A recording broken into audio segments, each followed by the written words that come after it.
Rabu bertemu tiga, kondisi pangan dan mengapa antropologi pangan di Indonesia tidak populer.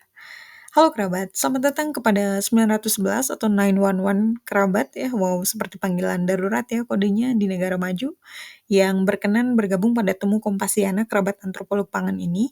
Sepertinya terus bertambah. Jadi terima kasih untuk antusiasmenya karena turut terlibat ya sebagai pemikir-pemikir yang membahas pangan dan budaya di mana sepanjang tahun 2024 ini banyak sekali peristiwa yang rupanya mengganggu alat pencernaan semua golongan ya.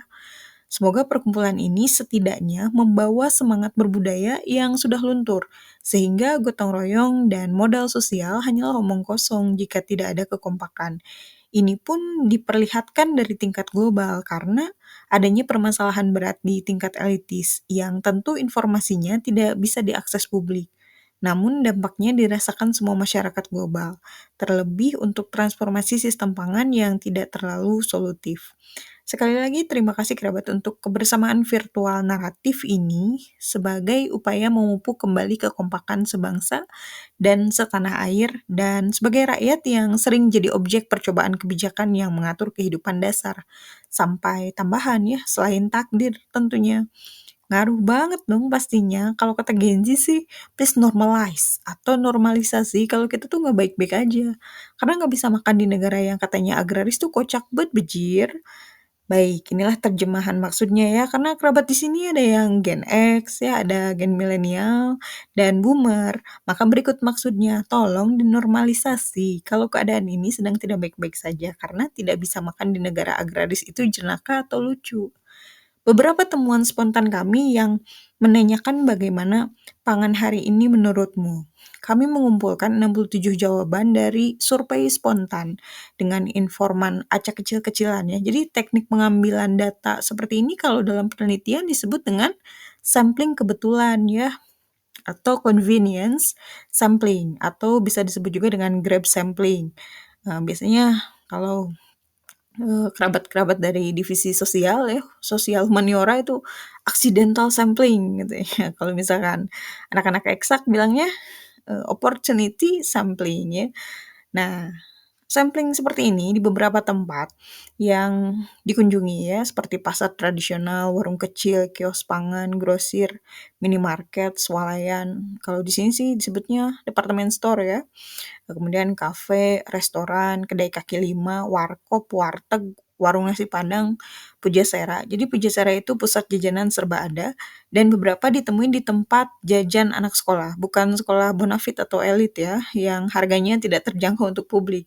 Jadi inilah 5 jawaban teratas. Pertama itu mahal ya.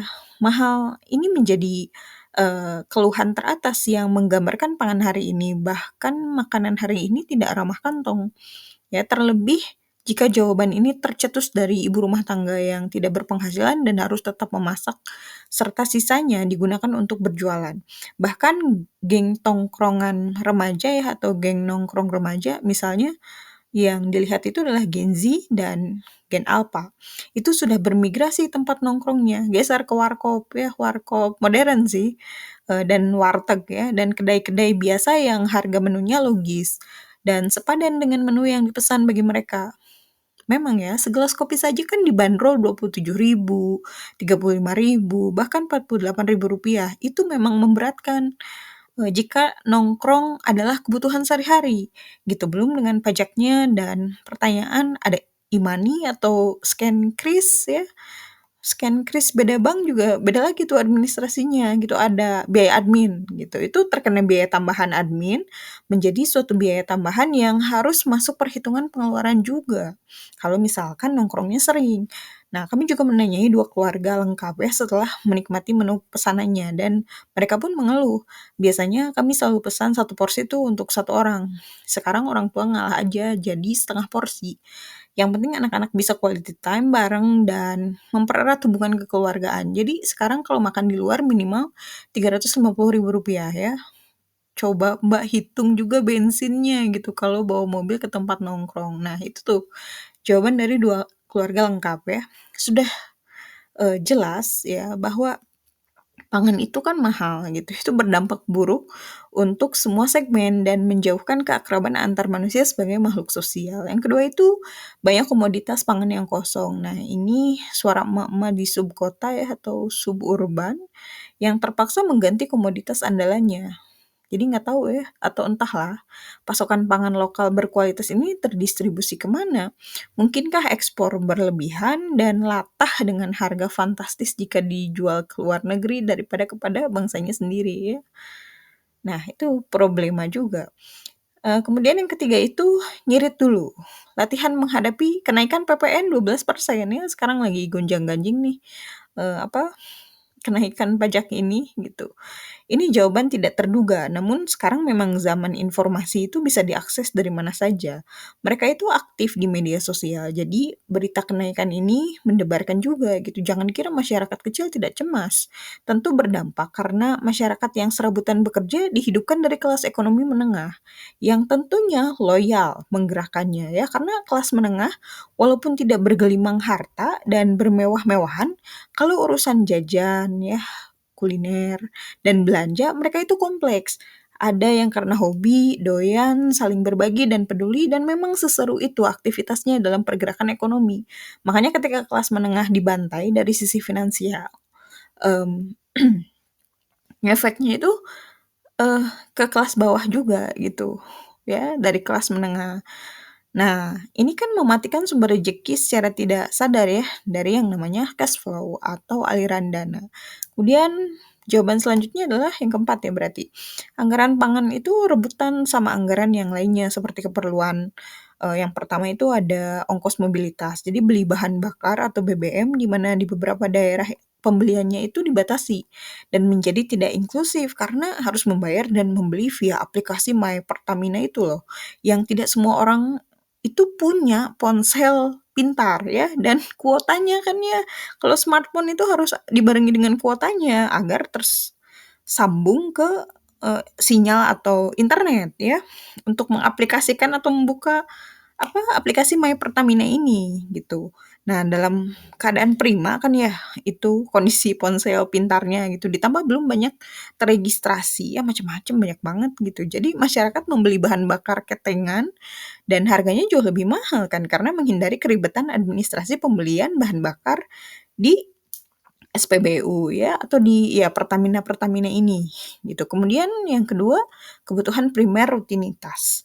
Nah, pembayaran air, listrik ya, biaya telepon, WiFi dan internet itu di luar WiFi atau kuota, kemudian ada PBB patungan sosial, kemudian ada biaya kebersihan dan biaya ART atau asisten rumah tangga dari beberapa jawaban pekerja atau ASN yang membutuhkan jasa ini agar kehidupannya terbantu dan mempermudah pekerjaan domestik karena lelahnya bekerja seharian. Kemudian yang ketiga itu biaya cicilan kebutuhan yang tidak dipenuhi pemerintah daerah, seperti cicilan kendaraan motor dan mobil dengan pajak-pajaknya. Sedangkan kebutuhan transportasi umum tidak dipenuhi dan belum bisa menjadi alternatif karena tidak solutif dan menghambat pemberangkatan serta tidak nyaman ya. Indonesia pajak kendaraan tuh ya setahun sekali gitu. Sudah jadi apa pajak-pajak ini untuk pembangunan manusia atau ya infrastruktur yang memadai ya untuk kendaraannya gitu. Mengapa tidak 10 tahun sekali atau ya lama gitu ya untuk bayar pajak tuh? Jangan yang setahun sekali gitu kalau untuk kendaraan. Karena bahan bakarnya juga kan dipajaki juga gitu, kecuali kalau bahan bakarnya murah ya, nggak apa-apa itu, gitu. Tapi kan ini ya pajaknya diminta, bahan bakarnya juga dipajaki juga, gitu. Kemudian yang keempat, kebutuhan hiburan. Jangan dikira masyarakat itu harus selalu bekerja ya. Hiburan dan liburan juga masuk anggaran kebutuhan saat ini dan tidak semua daerah punya tempat nangkring. Tidak semua daerah punya tempat nongkrong yang asik ya dengan biaya pungli-punglinya yang tidak mewujudkan mantapnya fasilitas parkir, kamar mandi atau toilet, ruang menyusui dan ruang sebat atau smoking area atau ruang khusus merokok di tempat umum. Yang kelima itu kebutuhan kebugaran. Siapa bilang masyarakat Indonesia malas berolahraga? Yang ada fasilitas seperti ini banyak yang tidak layak. Ya walau di metropolitan atau kota besar dengan pencitraannya setidaknya bisa menjawab kebutuhan masyarakat itu ada fasilitas tersebut ya. Tapi di daerah subkota dan daerah pedesaan Lahan dan ruang olahraga itu rebutan dengan pejabat lokal yang dangdutan dan kalau mau olahraga jadinya mendaki lembah yang curam gitu, mending trail running aja nggak sih? Gitu, dan kebutuhan lainnya yang sebenarnya itu kebutuhan publik, namun tidak dibuat terjangkau, tidak dibuat murah, bahkan tidak dibuat gratis. Ya, memang masuk gratis, tapi kalau ada pungli, misalnya parkir liar ya, itu kan tidak nyaman juga ya, pada akhirnya ditinggalkan oleh publik. Nah, ada gratis isinya random gitu yang akhirnya tidak elok dipandang, bau pesing, bau sampah, dan ya sudahlah, titik koordinat kriminal di situ ngumpul semua gitu ya, publik nyari tempat asoy dong gitu. Tempat asoy kan untuk, menghilangkan penat ya, dan kebanyakan kan berbayar ya, kalau tidak berbayar ya pasti ada beli-beli minuman atau makanan yang menyajikan untuk melengkapi kebutuhan tersebut ya. Kemudian yang terakhir itu, sebagian kelompok agama memilih berpuasa. Nah, ini bukan seakan-akan religius, tapi sungguh fakta ini amat sangat menyedihkan yang kami simak gitu. Karena alasan berpuasa bukan seakan-akan untuk eh, meraih pahala ya kalau misalkan di muslim gitu, ya meraih pahala semata gitu. Namun ada beberapa orang-orang beriman lebih memilih jika pangan sulit didapat, bisa dengan menahan lapar sambil berpuasa karena bisa melatih kesabaran. Artinya kan masyarakat itu suatu kelompok yang sedang terzolimi ya oleh pemerintah. Nah, kondisi seperti inilah yang akan mengganggu kehidupan publik menyeluruh gitu, karena ketika kebutuhan dasar saja dan menyasarnya pada pangan, kondisinya sudah rebutan sumber daya gitu dan hanya yang punya power ya, misalnya kekuasaan atau finansial yang bisa menikmatinya. Inilah dasar-dasar ketimpangan sosial ekonomi yang sebenarnya. Dalam antropologi pangan, jika kondisi ini berlanjut dalam durasi panjang, katakanlah itu terhitung 12 bulan lebih, maka kondisi ini statusnya sudah dua tahap ya. Pertama, food inequality atau ketimpangan pangan. Kondisi sulitnya akses pangan bagi semua orang yang pada akhirnya hanya orang-orang berpenghasilan 10 juta rupiah ke atas yang bisa menikmati kuliner hits, makanan dan minuman kekinian, pangan-pangan berkualitas, dan rupa-rupa yang harusnya itu menjadi kenikmatan konsumsi publik tanpa harus ada kelas-kelas atau status sosial atau ekonomi tertentu. Lantas orang-orang berpenghasilan harian Rp50.000 bisa menikmati pangan seperti apa? Yang kedua, statusnya sudah food sovereignty issues, jadi masalah kedaulatan pangan. Ini terhubung dengan hak-hak masyarakat tentang lahannya ya untuk maksudnya bercocok tanam ya. Bahkan warisan leluhurnya yang sudah tinggal menetap puluhan tahun itu ya hak mereka ya, dan tidak boleh diusir kan oleh pihak-pihak lain karena sudah lebih dahulu mereka itu mengatur sistem pangan yang berkelanjutan. Bukan semata-mata ketahanan pangan, ya ketahanan pangan itu hanya bisa menyediakan saja, entah itu mau impor atau produksi sendiri. Berbeda dengan kedaulatan pangan, ibaratnya kalau misalkan ngomongin kedaulatan pangan itu, this is our land, ini tanah kita. Nah, kondisi pangan hari ini semenjak pandemi ya, itu kan berlalu seperti kopong tak berisi. Menarik pada narasi pemberitaan bahwa pangan itu baik-baik saja. Nyatanya akses pangan secara realitanya tidak seindah narasi-narasi pemberitaannya. Permasalahan seperti korupsi, komoditas pangan, ekspor dan impor komoditas pangan dan lainnya yang bermasalah dan tidak hanya konsumen yang dirugikan, namun juga produsennya, terlebih produsen kecil dengan dagangan yang seadanya. Maka tidak usah banyak menyalahkan keamanan pangan ya atau food safety pada para pedagang kecil karena ya mereka harus untung untuk melanjutkan hidup dirinya dan keluarganya. Hal seperti ini apakah pernah menjadi perhatian? Sedangkan bantuan sosial itu tidak berlaku untuk produsen-produsen kecil apalagi rumahan yang ada dibayang-bayangi ketakutan seperti wah harus tiba-tiba punya nomor PIRT ya atau pangan industri rumah tangga, sertifikasi halal, registrasi macam-macam, di mana hal tersebut cukup ribet untuk pergerakan penjualan karena mengurusnya tidak 15 menit selesai ya. Harusnya produsen seperti ini di bawah binaan pemerintah lokal untuk terus naik kelas dan tidak perlu dikurasi mana yang sudah layak atau tidak, tapi bina bersama dari yang tidak punya kapabilitas sekalipun jika punya minat ya dan dukungan memadai, maka akan berkembang juga dengan sendirinya. Bahkan kabar yang tidak mengenakan para petani dan para pekerja di sektor pangan ketika kasus korupsi seorang menteri pertanian baru-baru ini ya di Indonesia yang jumlahnya tidak sedikit dan digunakan untuk kepentingan pribadi. Sangatlah ironis di tengah-tengah upah pekerja yang tidak layak dan terpaksa makan apa adanya, bahkan makanan cepat saji yang mudah dikonsumsi. Kejanggalan-kejanggalan inilah yang pada akhirnya antropologi pangan harus mulai digaungkan di Indonesia. Karena akar budayanya banyak sekali, amat sayang sekali ya jika tergerus zaman gitu pada nilai-nilai filosofisnya. Lantas jika tidak modern bagaimana?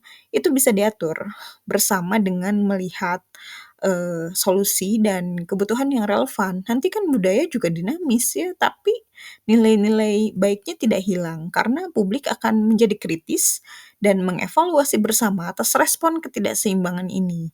Ketika publik cerdasnya mayoritas, hal ini akan menghasilkan gerakan-gerakan sosial, seperti lebih berani mempertanyakan pangan murah, pangan terjangkau, pangan berkualitas, pangan sehat, pangan bergizi, pangan layak konsumsi, pangan khusus, ya. Itu kan untuk publik yang punya penyakit diabetes, misalkan ya, hipertensi, stroke, asam urat, wah banyak lah gitu. Bahkan pangan untuk anak-anak berkebutuhan khusus yang tersedia di pasaran secara inklusif atau semua golongan bisa menikmatinya. Hingga publik itu mempertanyakan pangan asli, pangan lokal, hingga pangan langka, entah itu pangan endemik lah atau pangan temuan baru ya dalam antropologi pangan. Kondisi inilah yang disebut dengan civic food networks atau jaringan publik atau masyarakat ya, jaringan masyarakat gitu untuk inisiatif pangan bersama dengan penuh solidaritas dan kekompakan untuk menuju pangan yang adil aksesnya ya. Ini juga bukan tentang seseorang itu antropolog atau bukan, namun orang atau bahkan masyarakat yang mampu berpikir antropologis itu ciri masyarakat berbudaya. Jangan selalu dibuat eksklusif karena sering menjadi hambatan tersebarnya pengetahuan. Eksklusivitas itu ya. Ketika keadaan problema sosial sudah darurat dan durasinya lebih dari 3 bulan, 6 bulan hingga 12 bulan ya, artinya kan 1 tahun, berarti ada kekeliruan, entah itu kebijakan, para pemimpin, stakeholders, atau para pengambil kebijakan, masalah ekonomi, masalah sosial, kekisruhan politik, bahkan orang kaya mendadak ya dari hasil korupsi, atau penyelewengan dana-dana yang entah sumbernya dari mana. Sehingga publik itu berhak mengevaluasinya secara bersama. Dan yang paling mudah adalah dengan mengembangkan pengetahuan antropologi pangan ini sebagai justifikasi sederhana. Nih, kuliner macam kentang goreng bumbu barbeque kok bisa nyampe 50.000 tuh apakah kentang Dieng nggak potensial untuk dibudidayakan gitu. Jadi Indonesia bukannya punya biji kopi-kopi lokal entah dari Aceh, Flores, Bali, Jawa Barat, Sumatera, dan banyak lagi gitu. Terus kemana kopi yang berkualitas ini ya? Dan kenapa kopi doang bisa semahal ini atas nama viral? Dibawa kemana kopi-kopi berkualitas dari biji kopi Nusantara ya? Diekspor habis-habisan.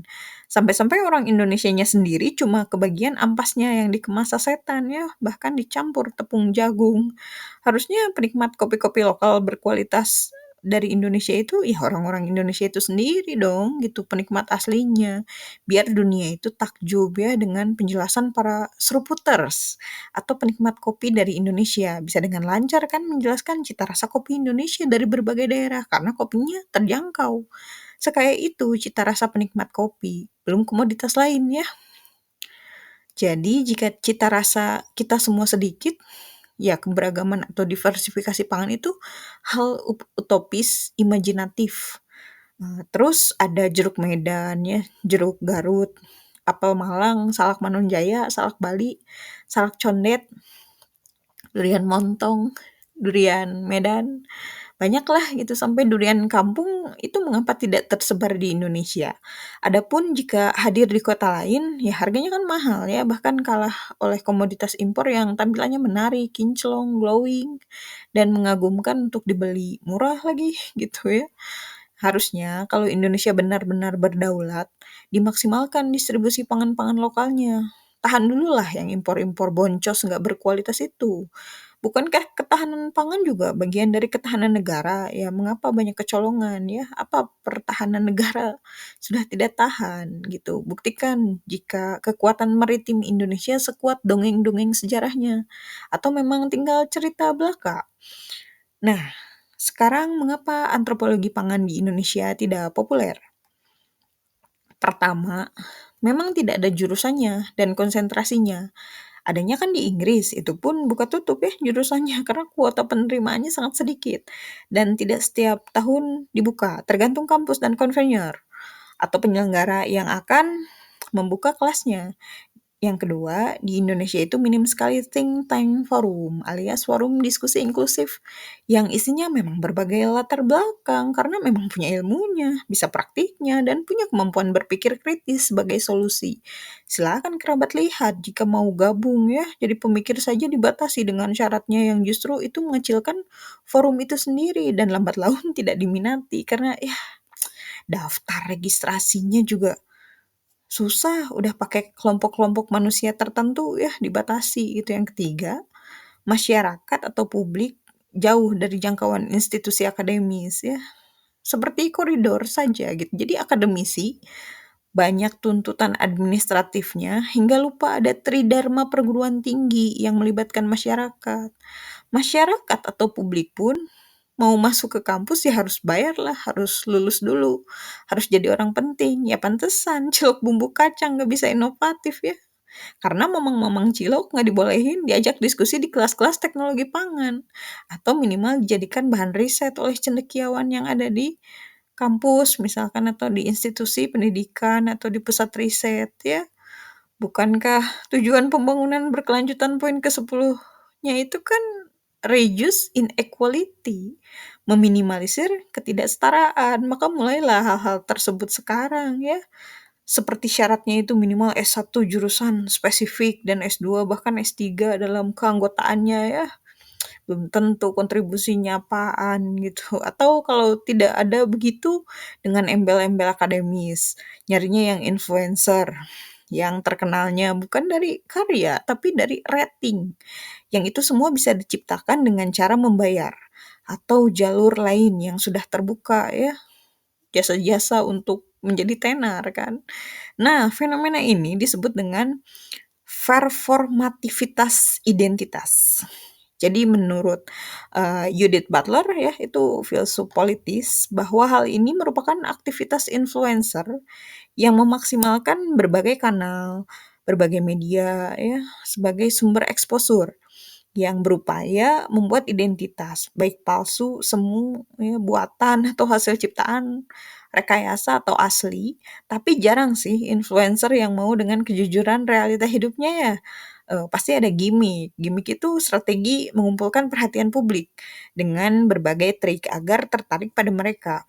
Sedangkan publik itu kan sudah dilelahkan dengan kewajibannya ya, menjalani jenis peran manusia dalam kehidupannya, misalnya tanggung jawabnya sebagai kepala rumah tangga dan ibu rumah tangga gitu ya, betapa lelahnya gotong royong mengerjakan pekerjaan domestik dari urusan kasur, sumur, dapur, dan eksposur.